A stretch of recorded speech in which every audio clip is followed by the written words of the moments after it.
Hello, game devs. Let's talk about how to break down a program into its component parts and figure out how to dissect the assignment, in which case we're going to use the tool picker. There we go. This tools picker, the color picker tool assignment. So in this assignment, you're going to create an in-editor tool.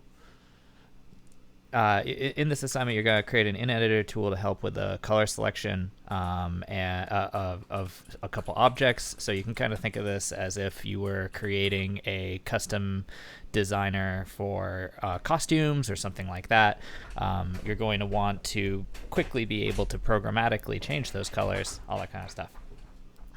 And we're going to use Adobe Color as an example of the tool and what it is that I'm expecting your tool to do as well.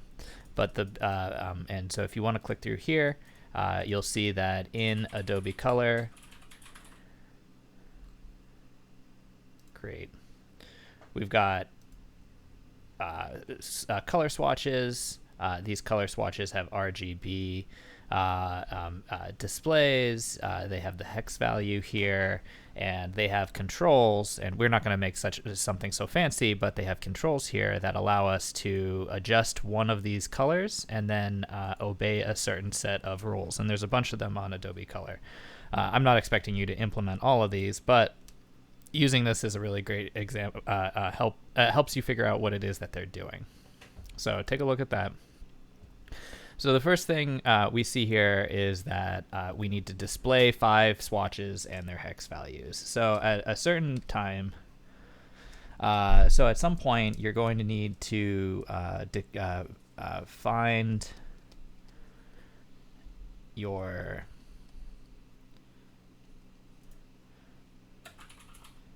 shaders or your materials in the scene.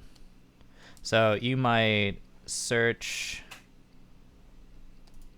via tag and add to a list. You might do any number of things. You might just set them all as public material mat 1, mat 2, mat 3. So, you could do it either way. But you need to somehow get your materials from the scene. The other thing we see here is that you need to create a style selection that allows the user to select analogous, monochromatic, triad, complementary, split complementary, square, and custom settings. So, so the way it's going to work, probably for me, I would think we have a settings bar, setting, or state bar. And it's probably going to be some sort of drop down.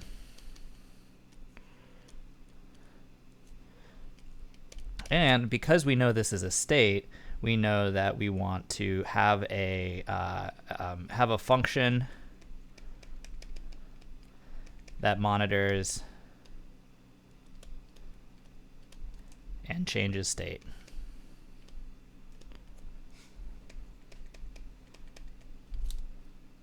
All right. So so by something that changes state, it means that if I am complementary,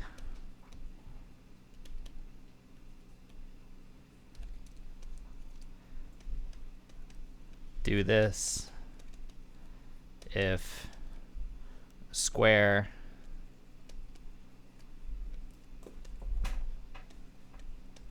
do this. Now, I wouldn't suggest you necessarily just cascade this as a set of if statements, but there's going to have to be a function that monitors and figures that out. The other thing that there'll have to be is function per setting. So if we were to look at this, we would probably have like the start function as normal. We'd have declarations. We'll put in a little page. declarations. Up here, we'd have the start, and then we'd have update, or here. In the start, get materials for adjusting or editing. So however you're going to get that, usually on the start function. And after that, you're going to have an update function. That's going to not really do too much probably, but it's going to monitor for user input.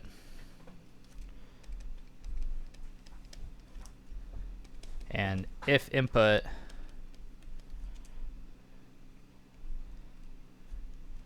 run rules. Oops. All right. And then we've also got the rules.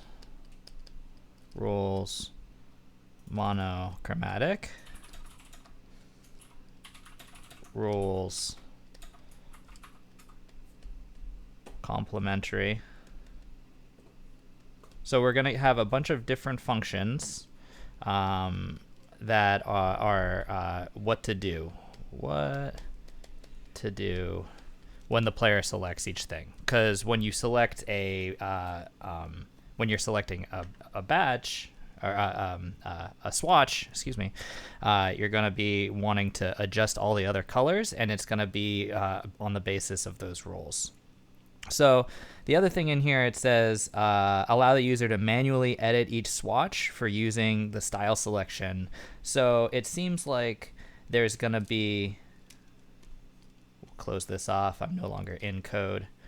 So not only are we going to have this drop-down menu, where is it?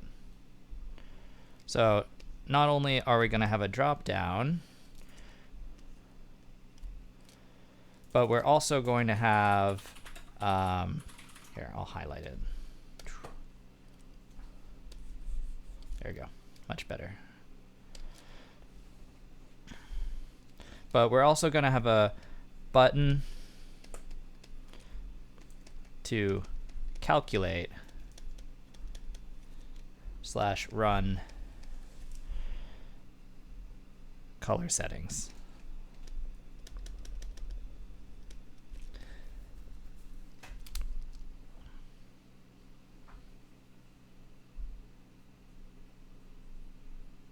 Or actually, you know what?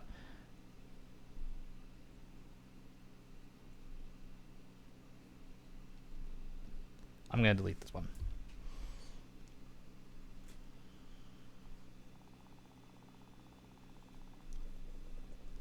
Actually, undo.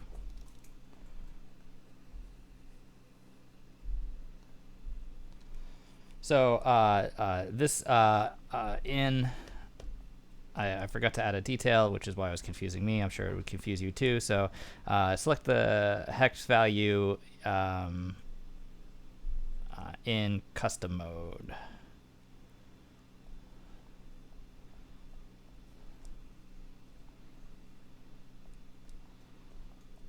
So if you are in any of the color modes that are listed above here, like analogous, monochromatic, triad, complementary, those are going to automatically switch the swatches.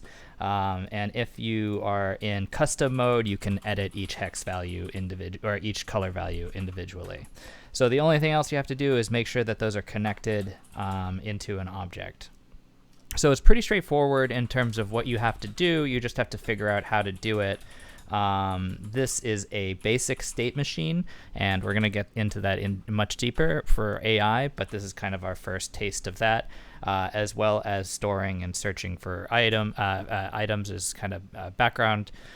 So this should all work and interact with just some basic game objects that you can store in the scene. And that's all we need for it to do, but it needs to be editable inside the editor. So, and if that's it, if you have any questions on this assignment, please post them here or also online in the chat room, and I will talk to you in class.